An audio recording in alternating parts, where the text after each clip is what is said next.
Good afternoon, ladies and gentlemen. It has indeed been an honor to welcome Secretaries Blinken and Austin, Secretary Manalo to Camp Aguinaldo for today's 2 plus 2.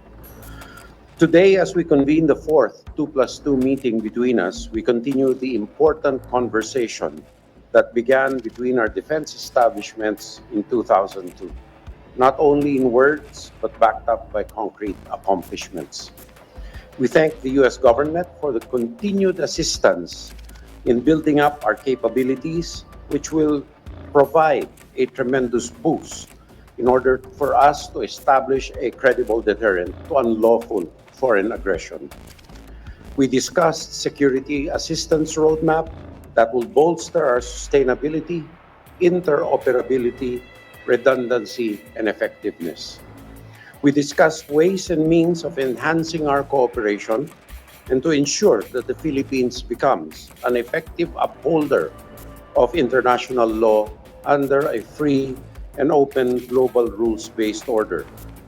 We will ensure more frequent and regular policy and operational coordination.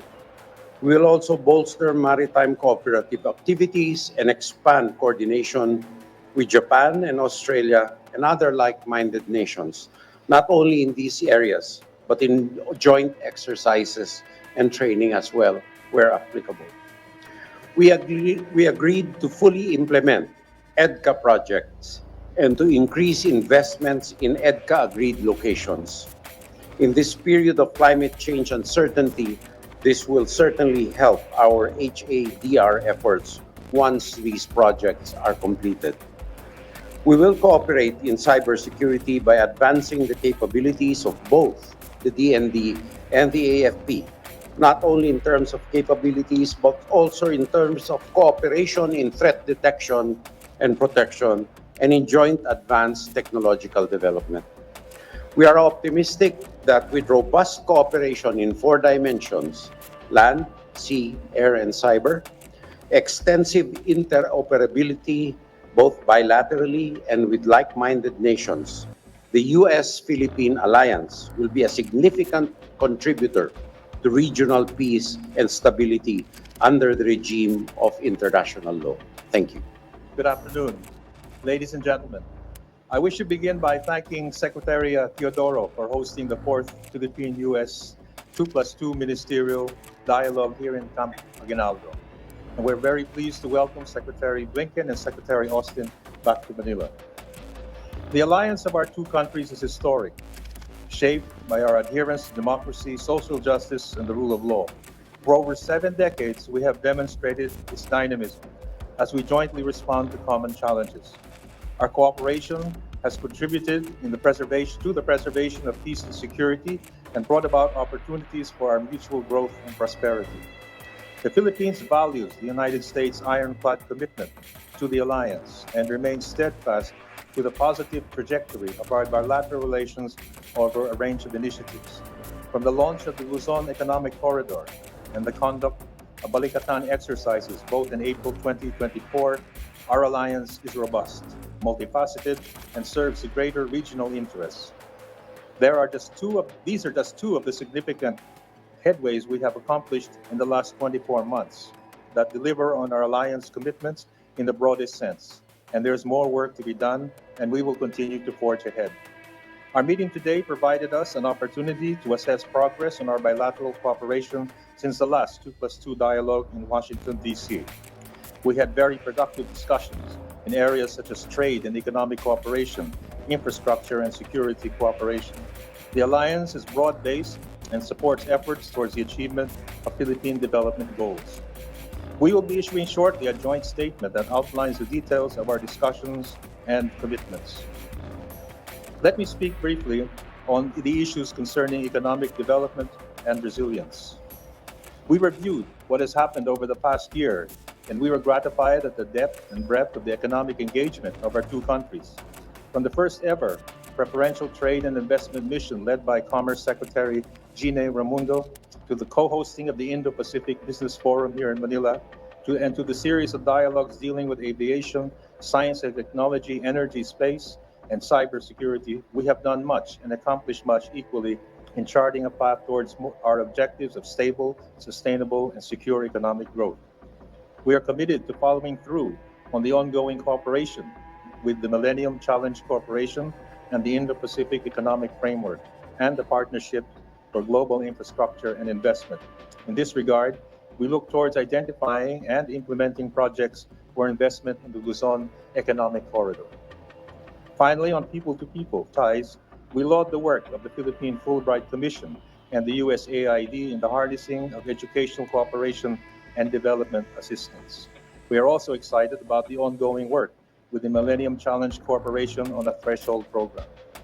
Let me end by emphasizing that the Philippines will continue to uphold and protect the rules-based international order in the midst of a regional landscape that is significantly under stress.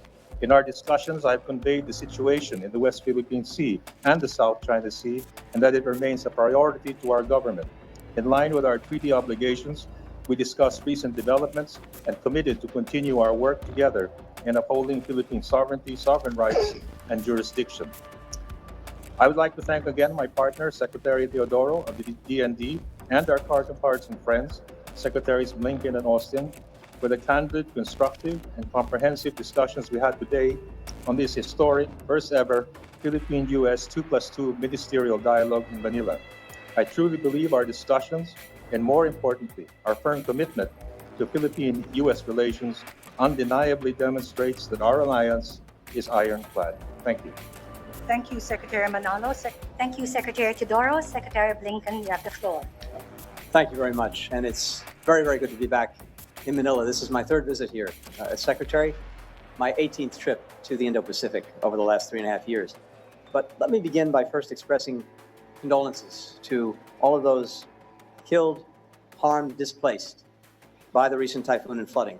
I'm able to announce today an additional $1 million in assistance to help bring food, emergency shelter, logistics, and other aid to all of those who've been affected. I'm grateful to our colleagues, our friends, Secretaries Manalo and Teodoro, not only for hosting us, but for the very good, very productive sessions that we had throughout the course of today. It's very good to be here with my friend and partner, Secretary Austin. We were just together in Japan for 2+2. This is a reflection of President Biden's transformative leadership in the Indo-Pacific.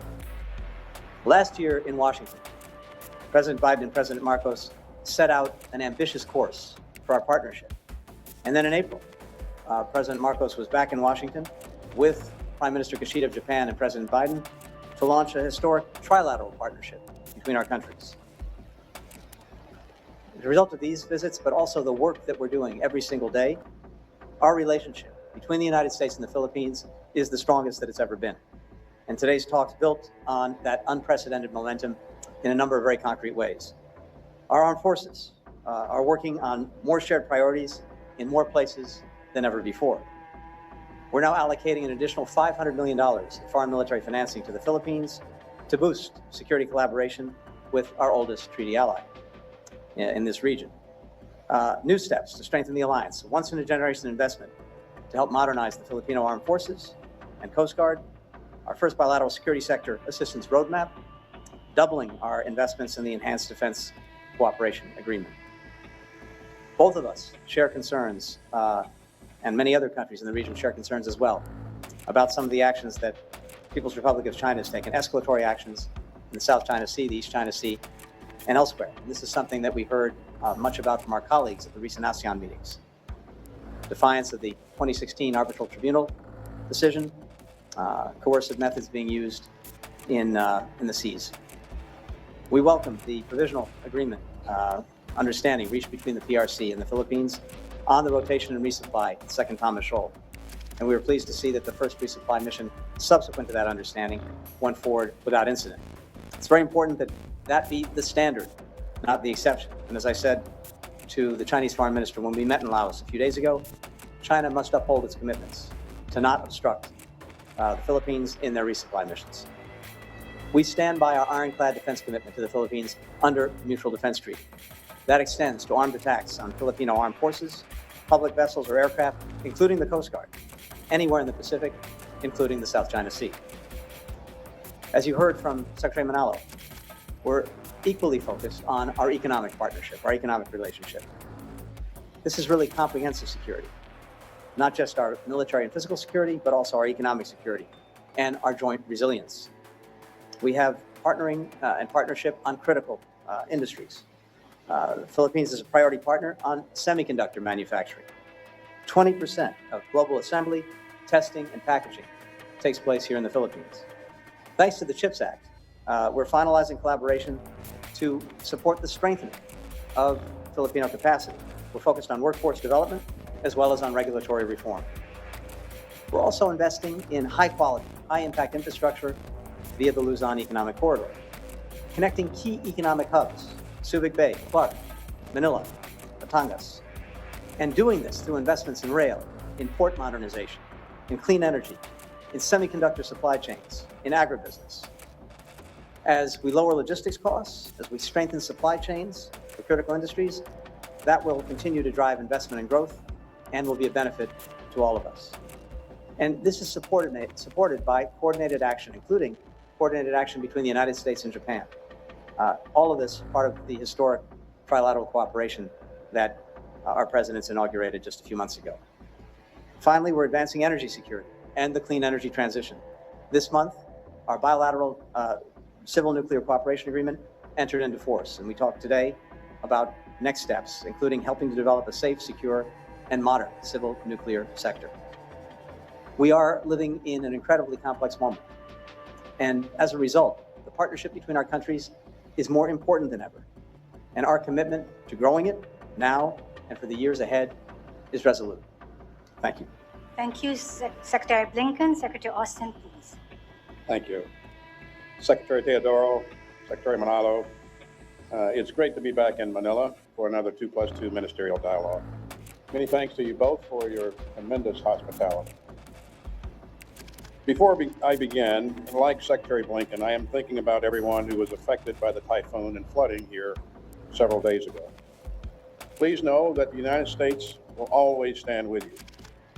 As President Biden says, our countries share a strong partnership and also a strong friendship, enriched by millions of Filipino Americans living all across the United States.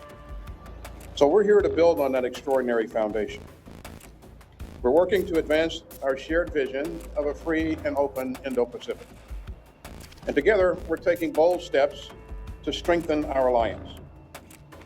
Today, as you heard, Secretary Blinken and I announced that we are poised to deliver a once-in-a-generation investment to help modernize the armed forces of the Philippines and the Philippine Coast Guard. We're working with the U.S. Congress to allocate $500 million in foreign military financing to the Philippines. Now, this level of funding is unprecedented, and it sends a clear message of support for the Philippines from the Biden-Harris administration, the U.S. Congress, and the American people. Today, we also concluded the first ever bilateral security sector assistance roadmap. Now, that roadmap will ensure that our mutual investments go toward the most important capabilities. We also reaffirmed the Department of Defense that the Department of Defense intends to more than double our investments at enhanced defense cooperation agreement locations across the Philippines. President Biden's budget request this year includes more than $128 million to fund important EDCA infrastructure projects. And U.S. government investment in these locations extends beyond the Department of Defense. For example, USAID plans to pre-position disaster relief supplies at an EDCA location later this year. That will allow the department to work alongside our Philippine allies to rapidly provide humanitarian assistance in times of need.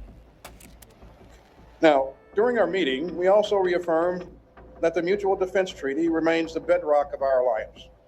And let me be clear, the Mutual Defense Treaty applies to armed attacks on either of our armed forces, aircraft, or public vessels anywhere in the South China Sea. Together, we also discussed how to make our alliance even more secure through technology and security and cyber cooperation. We reiterated our shared intent to conclude a general security of military information agreement by the end of the year. And that's crucial to our shared cybersecurity goals. And finally, we underscored the importance of working even more closely with like-minded allies and partners, including Australia and Japan. This is part of what I've described as the new convergence in the Indo-Pacific. And we can see that new convergence right here. The United States, the Philippines, and our other allies and partners are operating together more closely and capably than ever. And we're working together to ensure a free and open region. So it's been a great day for our alliance here in Manila. Gibo, Ricky, Tony, thanks for your vision and your leadership. And I am confident that our two proud democracies will continue to deepen our alliance. So with that, we look forward to your questions. Thank you, Secretary Austin. Thank you, Secretaries. We will now proceed to the question and answer portion.